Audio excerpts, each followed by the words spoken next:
헨리 2세의 그 사법 개혁을 조금 진행하다가 시간이 없어서 멈췄죠. 그쵸? 네. 예, 뭐였어요? 그 교회 법정에 대한 그 부분을 좀 국가에서 좀 많이 좀 해보자. 예, 요런 걸 추진하다가 토마스 베켓이 이제 그 기사들한테 살해되면서 이제 중단된 것까지 했던 거 기억나시죠? 그쵸? 네. 그래서 교회 법정은 그래서 이제 손을 못 대게 되는데 교회 법정 말고 법정이 하나 더 있었어요. 네. 그 법정이 뭐냐면은 영주들이 자기 영지에서 일어나는 문제를 처리하는 자체 법정이 있었습니다. 아, 네. 네, 근데 이 자체 법정은 기본적으로 어떤 판결이 나냐면은 이제 주로 이제 벌금 판결이 많이 나요. 네. 왜 벌금 판결이 많이 날까요? 그 교회니까. 아니, 교회 아니고 영주들. 아, 영주. 예, 이 교회 법정은 이제 이렇게 해서 마무리된 거예요.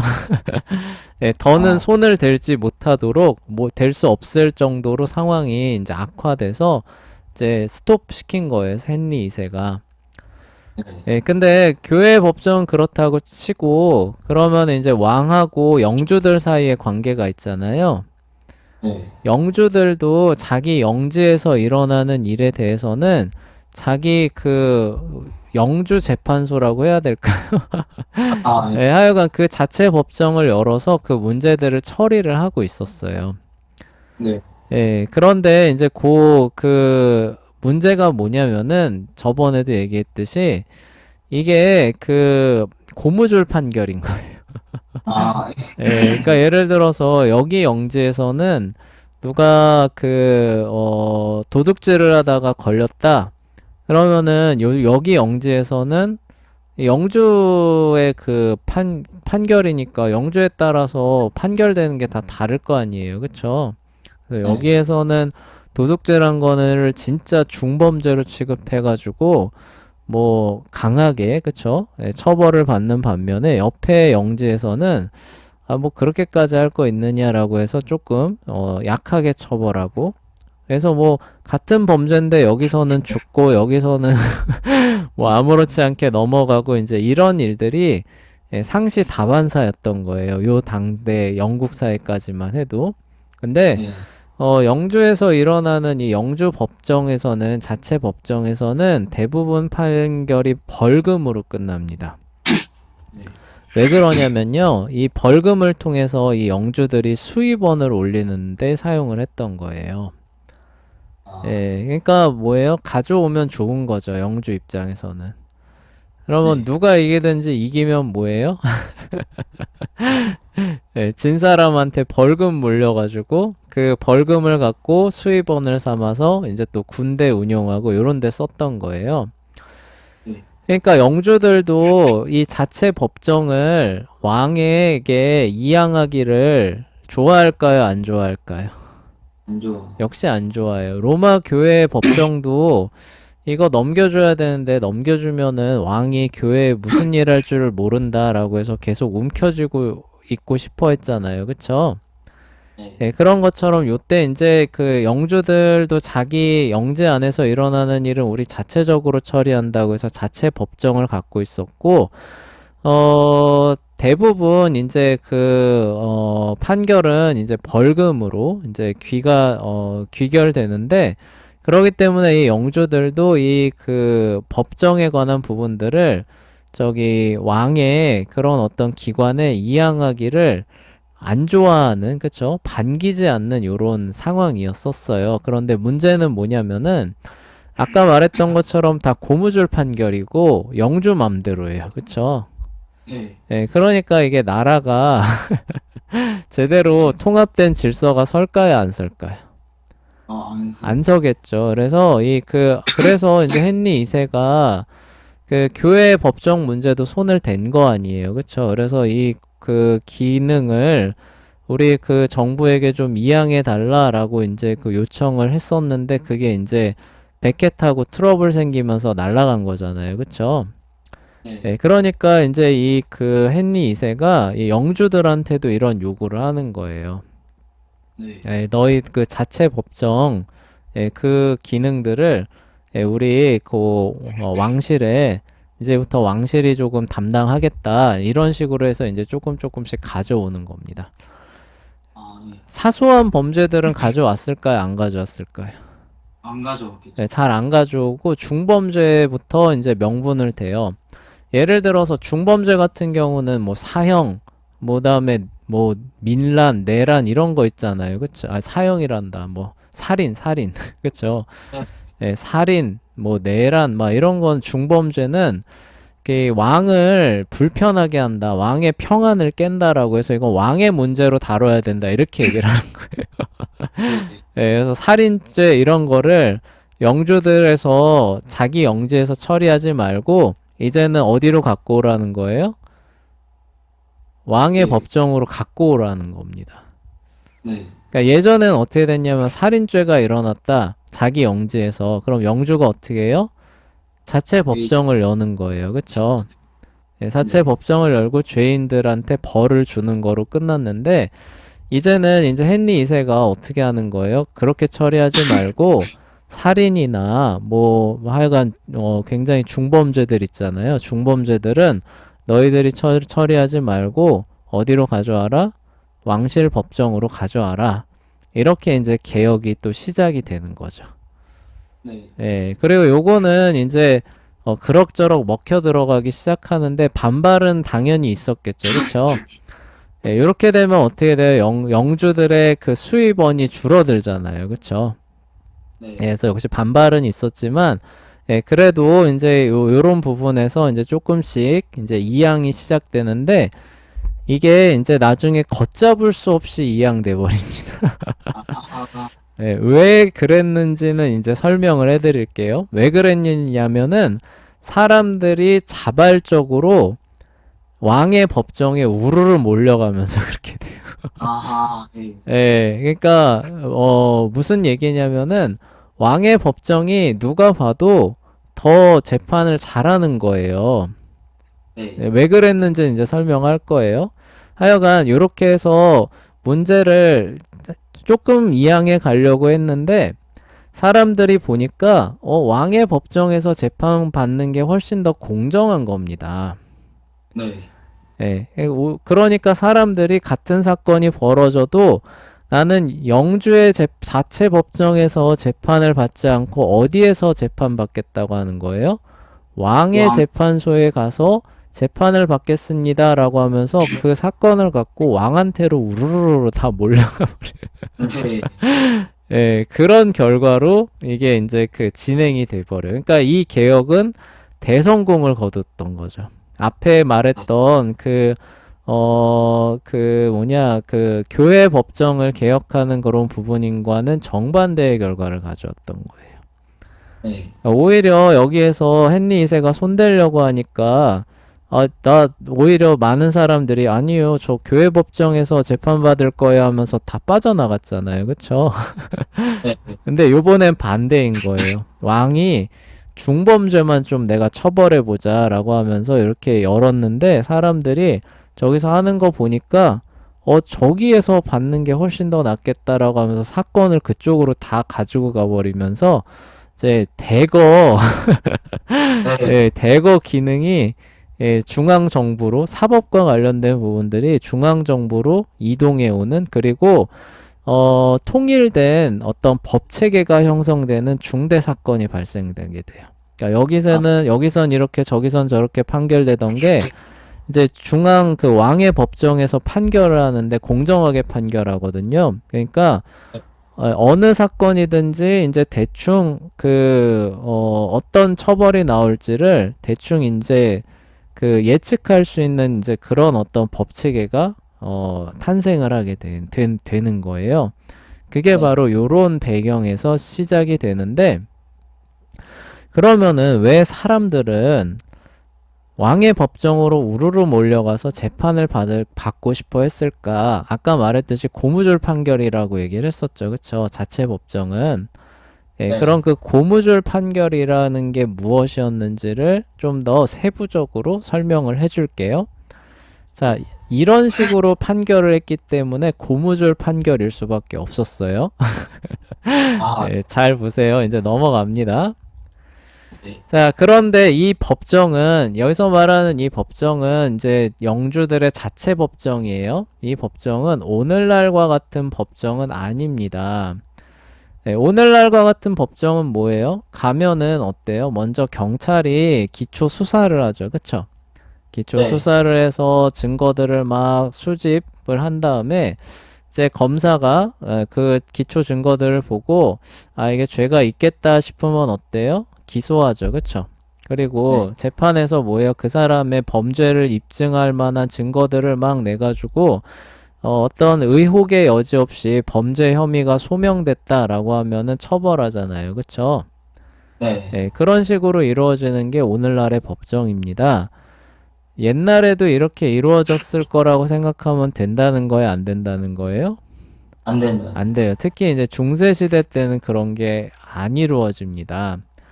중세시대 때는 어떻게 해서 법정이 이루어졌냐라고 하냐면은, 네, 여기 보시면 나와요. 고난을 견뎌내거나 결투에서 승리하는 일을 통해서 누가 옳고 잘못했는지를 판정하는데 그게 바로 영주들의 지방법정이었다는 거예요. 네. 네, 고대 시대 때부터 계속 존재했었던 방식 중에 하나인데 이거를 조금 더 세부적으로 설명하면 이런 거예요.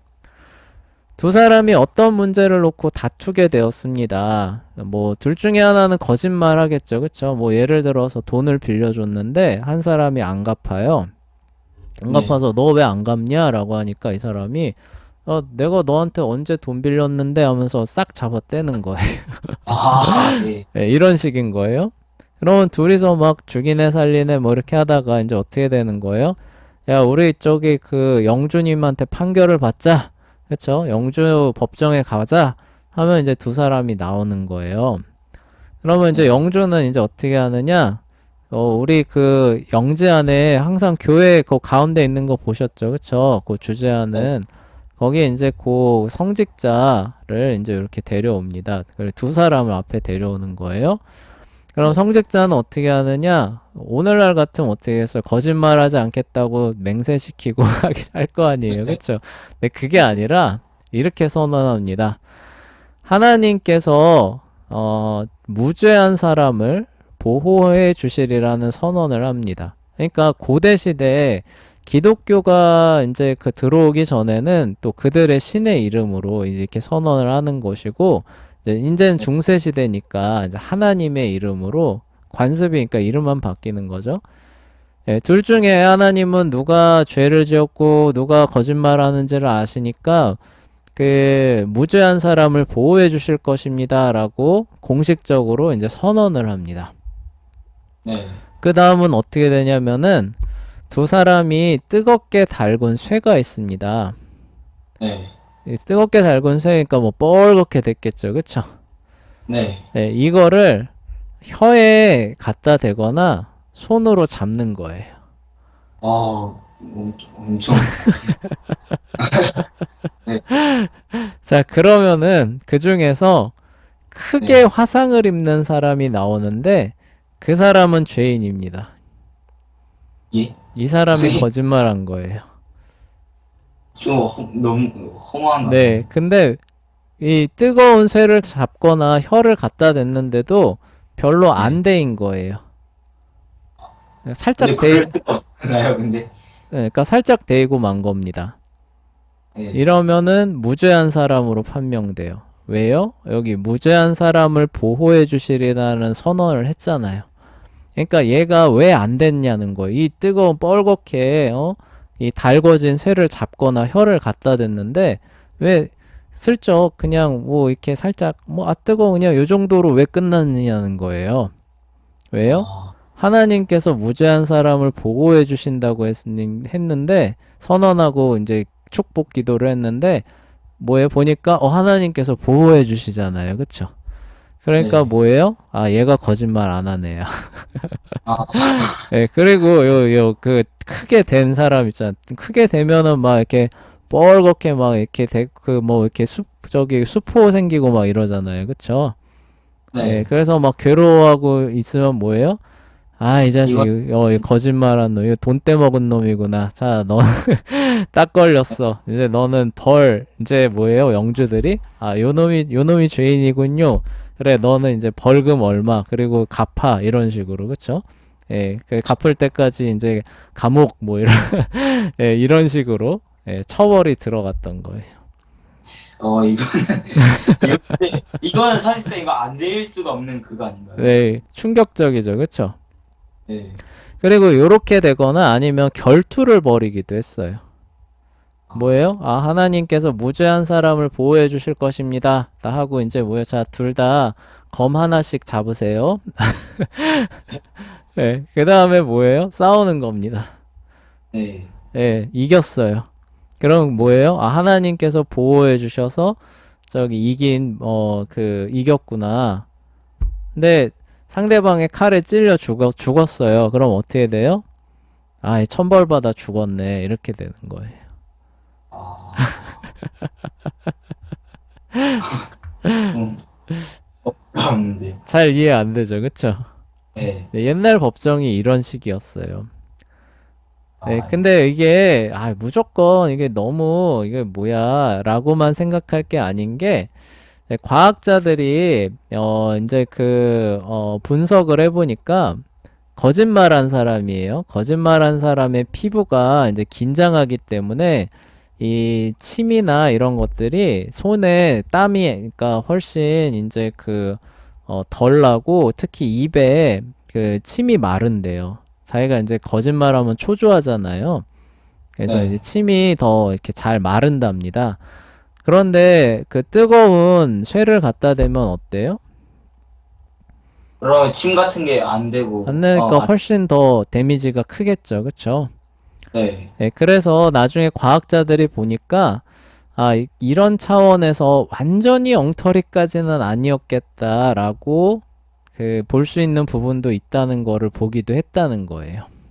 아, 네, 그렇지만 네. 네, 그렇지만 이게 정확도가 높았을까요? 안 높았을까요? 높아. 안 높았겠죠. 나는 선천적으로 땀이 별로 안 나는 사람이. 네. 네, 그러면 거짓말 안 해도 그렇게 되는 거잖아요. 그쵸? 네. 그리고 이거 아니라 결투라고 해봅시다. 네, 재현이가 억울한 일이 있어가지고 갔는데 상대방이 저기, 종합격투기 선수예요. 네, 그러면 그런, 재현이가 아무리 진실을 말해도 뭐예요? 그냥 못 이기면 이제, 네, 네, 재현이가 아무리 진실을 말해도 연락이 쥐어 터진 다음에, 저 거짓말한, 아, 뭐, 멀쩡한 사람을 무고한 아주 못된 놈 이렇게 될 거 아니에요. 그쵸? 네, 네. 그런 죄를 지었으니까 너 벌금 또 이렇게 될 거 아니에요? 그러니까 사람들이 이제 대충 이제 보는 겁니다. 이거 가지고 가면 결투해야 되는데, 내가 쟤를 이길 수 있을 것 같지가 않아요. 네. 그러면 가져가요, 안 가져가요? 안 가죠. 안 가져가죠. 그냥 억울해도 어떻게 하는 거예요? 에이, 어쩔 수 없다 하고 이렇게 넘어가거나, 그쵸? 예, 네. 이렇게 되는 거죠, 그쵸? 그리고 억울하기는 한데 가면은 뜨거운 불에 달군 쇠를 혀에다 대야 된대요. 네. 무서워서 하겠어요? 안 하겠죠. 예, 하나님이 보호해 주신다고는 하는데, 이거 뭐 그거 하나님 보호해 주실 테니까 너 10층 아파트에서 뛰어내려 봐라. 안 다칠 거다. 이런 거. 네. 산이 예수님한테 시험했던 그거 네. 뭐 아닌가요? 거의 그 수준이잖아요. 그쵸? 그러니까 이거 웬만하면 다친다는 거 알잖아요. 그쵸? 그러니까 네. 내가 아무리 어려운 일이 있어도 이거 무서워서 가겠어요. 여러분 같은 경우는? 아니요. 못 가죠. 그러니까 이게 좀 피해가 좀 있더라도 그냥 억울해도 그냥 넘기고 이런 일들이 부지기수로 있었고 그러니까 가면 이제 고무줄 판결이 되는 거예요. 그냥 그때 따라서 다르고 또 그에 또 이제 판결이 나오면은 또 이제 그 영주들이 이제 바라는 게 뭐예요? 벌금이잖아요. 그쵸? 네. 또 영주들의 또 필요에 따라서 벌금 액수가 또 이제 또 고무줄 판결로 막 달라지는 거죠. 그쵸? 예, 갑자기 저놈은 크게 죽일 놈이 돼가지고 벌금이 많이 나오기도 하고, 그쵸? 영주 그날의 기분에 따라서. 네. 예, 하여간 뭐 이런 식이 되는 거예요. 그러니까 법정이라고는 하지만 오늘날처럼 진짜 옳고 그름을 가려서 잘못한 것에 맞는 어떤 합당한 벌을 준다. 이거랑은 거리가 상당히 있었던 겁니다. 네. 근데 어쨌거나 이런 상황에서 헨리 2세가 중범죄는 우리가 좀 다뤄보자 하면서 약간씩 케이스들을 이제 넘겨받기 시작했는데 이 그 왕의 법정은 이런 법정하고는 전혀 다른 법정을 헨리 2세가 개설을 했어요. 그게 네. 뭐냐, 우리가 하는 거랑 우리 법정이랑 약간 다른데 미국 법정이랑 똑같은 형태의 법정을 헨리 2세가 도입을 합니다. 네. 그게 뭐냐면은 네. 케이스를 가져와요. 그러면 네. 어떻게 하느냐? 법정에 관련된 증인들을 쭈루룩 다 세웁니다. 아하. 네. 예, 그리고 아는 바를 솔직하게 모두 다 말하겠다는 맹세를 시킨 다음에 증언을 하게 해요. 이게 결정적이에요. 아, 증언. 예, 증언의 기초에서, 그러니까 증거와 증언의 기초에서 판결하겠다. 이게 핵심입니다. 네. 예, 현대 재판에선 너무나 다 명백한 원리죠. 그쵸? 네. 근데 우리 여기 봐봐요. 여기 증언과 증거의 기초에서 판결하겠다는 게 있어요? 아니요. 그게 아니잖아요. 그쵸? 하나님이 보호해 주실 거니까 무지막지한 일을 해서 살아남는 게 바로 올바른 겁니다. 이런 거잖아요. 그쵸? 그러니까 네. 증언에 의해서 옳고 그름이 판결될 여지가 없어요. 이런 재판은. 근데 헨리 2세는 그게 아니라 증인들을 세워서 증언을 하게 합니다. 증거들을 제시를 하게 하고 그리고 그것에 따라서 이게 유죄다 무죄다를 판단하게 하는 사람을 따로 세워요. 네. 예, 그러니까 이거를 이제 판명하는 사람이 이제 여기는 어떻게 보면 성직자잖아요. 그쵸? 뭐 결과야 네. 뭐 눈에 보이게 나오지만 근데 그러면 그 결과가 나오면 영주가 이제 이렇게 그거를 이제 집행을 하는 건데, 여기서 이제 증언을 막 이제 늘어놓는 거예요. 그러면은 그 증언들을 듣고, 아, 이 사람이 죄를 지었다, 안 지었다를 평가하고 결정하는 역할을 하는 그 역할들을 하는 사람을 따로 세웁니다. 아, 네. 네, 그러니까 이 얘기는 뭐예요? 공정하게 그리고 보편적인 차원에서 그 증언들을 평가할 수 있게 한 거죠. 네. 네, 그러니까 이거는 뭐예요? 어떻게 얘기를 해야 되지?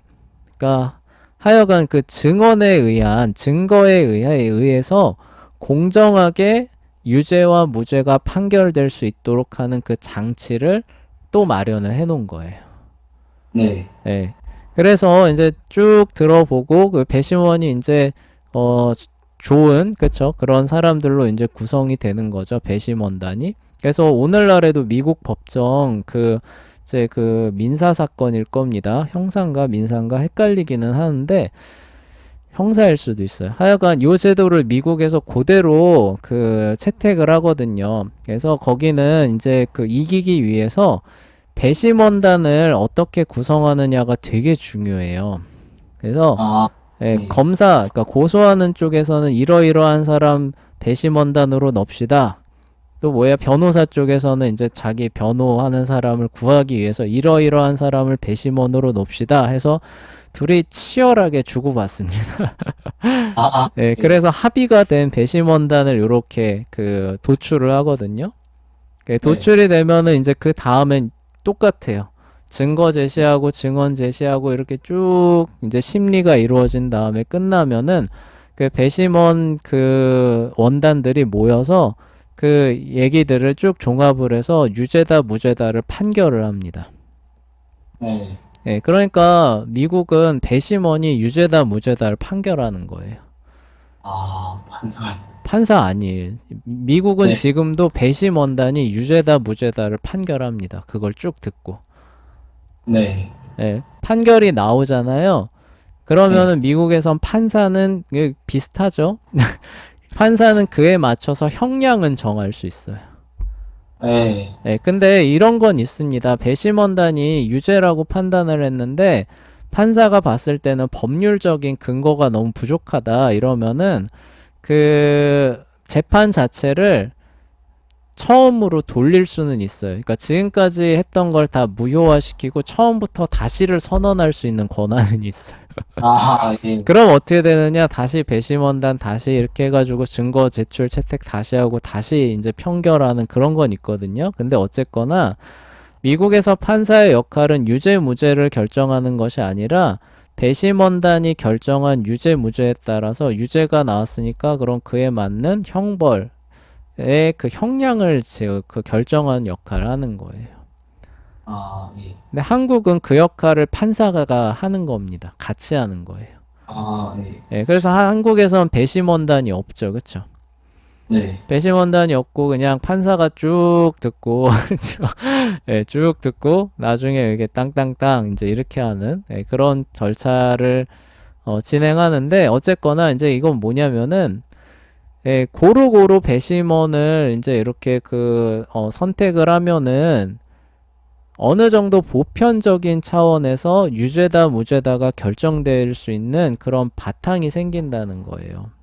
여기서는 유죄인데 여기서는 무죄다 이렇게 될 만한 게 사라진다는 거죠. 그쵸? 네. 예, 무슨 얘기인지 알겠죠? 그쵸? 예, 네. 그래서 이런 배심원제라고 하는 새로운 법제도를 도입했는데 이게 아까 말했던 거대로 어마어마한 호응을 받을라야 안 받을 수가 없겠죠. 네. 무슨 그쵸. 얘기인지 알겠죠, 그쵸? 네, 네. 이런 법정이 생겼어요. 근데 재현이는 어떤 사건이 생겼는데 여기 가고 싶겠어요, 여기 가고 저기, 심. 왕의 법정으로 가고 싶겠죠, 그쵸? 그래서 네. 원래는 그렇게 뭐 많이 가져올 생각은 아니었는데 그러니까 중범죄만 좀 다루려고 세우고 그런데 이게 기존의 그런 법질서 이런 걸 보니까 너무 말도 안 되는 게 많으니까 이런 식으로 새로운 그 사법 법정을 설립을 했는데 그거를 들었을 때 사람들이 저거다라고 하는 거죠. 그쵸? 네, 그동안 저런 게 없어서 내가 참고 살았어. 이렇게. 네. 그래서 여기로 막 물밀듯이 몰려가기 시작하는 거예요. 네. 그래서 너무 많이 몰려오니까 이제 그리고 이제 여기서 얘기 안 했, 너무 많이 이제 몰려오니까 사람들이 기존 사건과 판례를 잘 아는 사람한테 이 사건을 재판에 회부할지 말지, 그러니까 이 사건을 가지고 재판을 할지 말지를 결정하는 기소배심제, 대배심제라고 하거든요. 요거를 또 도입을 해요. 그러니까 이거는 이제 어떤 의미가 있냐면은 이거 재판해봐야 나올 게 뻔하다는 거예요. 네. 그러니까 재판해봐야 뭐 이 정도 뭐 요런 사건이면은 이거 재판해봐야 요런 처벌 나오거나 무죄 나오거나 할 게 뻔하다는 거죠. 그런데 굳이 재판에다가 회부를 지금 막 사람들이 우르르 몰려오고 있는데 네. 예, 굳이 이걸 또 재판에 회부해가지고 뭐 열어가지고 뭐 이렇게 하면 뭐 시간도 뒤로 밀릴 거 아니에요. 네. 굳이 이렇게 할 필요가 있다는 거예요, 없다는 거예요? 일단, 없다는 거죠. 그래서 봐서 사건이 단순하고 명확하고 그리고 그거에 대한 기존 판례가 확립되어 있는 경우에는 아예 재판에 회부한다, 안 한다? 기소한다, 안 한다?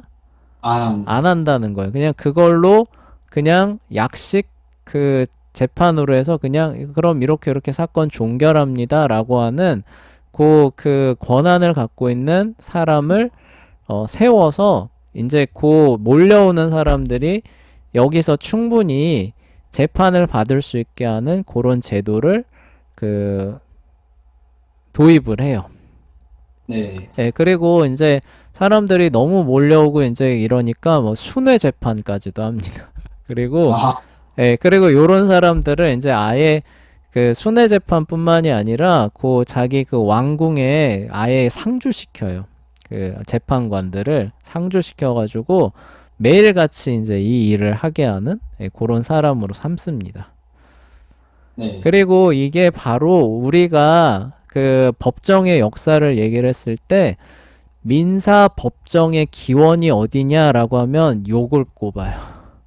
아, 예, 우리가 사람 사이에 문제 생기면은, 그러니까 예를 들어 돈 떼먹었다 그러면 민사법원에 가서 고소하잖아요. 그쵸? 네. 그 원형이 여기에서 온 거예요. 여기에서. 아, 예, 네. 그리고 미국은 이 제도를 지금도 그대로 유지하고 있어요. 아, 우리는 네. 판사가 그냥 하죠. 그쵸? 예, 네. 예, 그런데 미국은 오늘날에도 이 제도를 그대로 유지하고 있습니다. 그러니까 근데 이 제도를 여기가 보시면은 AD 한 1000년대잖아요. 그쵸? 헨리 2세 네. 언제 사람이에요? 정확하게. 이 연대가 선생님이 기록을 안 한 것 같은데 이게 선생님이 기억 1154년이네요. 그쵸? 네. 1154년에 오늘날의 현대 법정과 원리상이죠. 원리상으로는 거의 다를 게 없는 법정을 세워놓은 거예요. 네. 이거 엄청 큰 업적이죠. 그러니까 그 당대 사람들이 여기로 몰려가는 것도 이해가 되시죠. 그쵸? 공정한 네. 재판을 받을 수 있다. 문제가 생겼을 때 어느 정도 합리적인 해결 방식을 모색할 수 있다. 벌 받을 놈 벌 받고 벌 받을 만큼 받더라. 아, 그런 데가 생겼다. 이러니까 어때요? 우르르르 몰려가는 거죠. 그리고 그거에 맞춰서 어느 지역에서나 이제 비슷비슷하게 이제 그게 판결이 되기 시작하니까 관습법, 만인공통법이라고 하는 게 이제 확립이 돼요. 그래서 네. 영국 어디를 가나 어떤 사건의 판결이라면은 어떠한 저기 뭐냐 판결이 나올 것이다라는 것들이 그냥 어 뭐라고 해야 되지? 하나의 암묵적인 룰처럼 이제 이렇게 작용을 하게 되는 거예요. 네.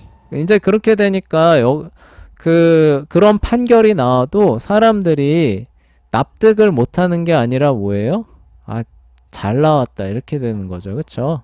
나올 네. 만큼 나왔다 이렇게 되는 거죠.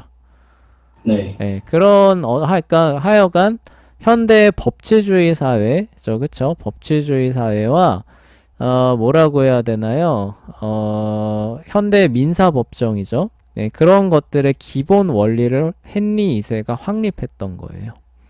네. 그래서 영국 전역에서는 같은 범죄를 저지른 사람은 같은 형벌을 받게 하는 결과를 얻게 하는데 이게 바로 영지마다 조각조각 나눠져서 자기 멋대로 살던 영국을 어때요? 사법적 체계 안에서 하나로 이렇게 묶어지게 하는 큰 제도적 틀이라고 하는 그런 중요성도 갖게 되는 거예요. 이제 네. 영국인이라면은 어디 가나 비슷비슷한 대우를 받게 되는 그런 업적을 이룩한 거죠. 네. 그러니까 엄청 큰 업적이에요. 네. 조선시대로 따지면 세종대왕급이라고 보시면 돼요. 아, 죄송해요. 그러니까 거의 뭐 그 급이라고 보시면은 이해하기가 쉬울 것 같아요. 그래서 역사학자들은 헨리 2세의 가장 큰 업적이 뭐냐? 배심원제, 대배심제, 기소배심제, 관습법의 정착. 그러니까 현대 사회를 얘기를 할 때 법치주의에 있어서 가장 큰 근간이라고 할 수 있는 굵직굵직한 줄기를 이 사람이 다 도입해서 시행했다는 거예요. 정착시키고. 네. 물론 교회 법정이라고 하는 부분에까지 미치지는 못했지만 그래도 그 영주들의 법정이죠. 영주들의 그런 법권들을 중앙 법정으로 이렇게 통합시키면서 이러한 것들을 정착시켜서 이제 후대에 영국이라고 하는 나라가 하나의 나라로 태동하는 데 있어서 결정적인 역할을 했다라고 하면서 이제 그 부분을 평가를 하는 것이고 그리고 이게 단순히 영국에만 적용되는 게 아니라 오늘 우리가 살아가는 우리한테도 거의 그 의미가 그대로 적용되기 때문에 중요하다는 거예요. 그래서 나중에 여러분들 살다가 이제 사람과 사람 사이에 문제 생겨서 억울한 일이 있어서 이걸 좀 올바르게 해결해야 되겠다 싶으면은 민사법정에 가서 고소하잖아요. 네. 그러면은 물론 우리는 배심제는 없지만 네. 배심제는 없지만 민사법정에 가서 고소하면은 우리는 더 이상 칼 들고 싸우지 않아. 네. 예, 그런 변화가 일어나는 첫걸음이 여기에서부터 시작됐다는 증언의 기초에서 판결한다. 그리고 뭐라고 해야 되지? 공정하게 판결하기 위해서 배심원을 도입한다. 그쵸? 예, 그리고 워낙 많이 몰려오니까 그 판례에 의해서 적절하게 되도록 그걸 조정한다. 라고 했던 건데 그 결과 뭐예요? 영국 전체가 비슷비슷한 법 체계 안으로 편입이 되게 되는 것이고 그 결과 영국이라는 나라가 형성이 되는데 결정적인 역할을 했다는 거죠. 그리고 그것이 오늘날 현대 사회를 살아가는 우리에게도 동일하게 사실 적용되고 있다는 겁니다. 그래서 헨리 2세가 중요한 왕이라는 거예요. 저 멀리 있는 영국의 왕이지만 그리고 인간적인 면으로 보면은 사적인 면으로 보면은 참 나쁜 측면도 많고 예, 그리고 파란만장하고 좀 말년이 비참한 면도 있긴 한데 하여간 역사적인 그런 측면에 있어서는 그런 중요한 왕이다. 이렇게 정리하시면 될 것 같아요.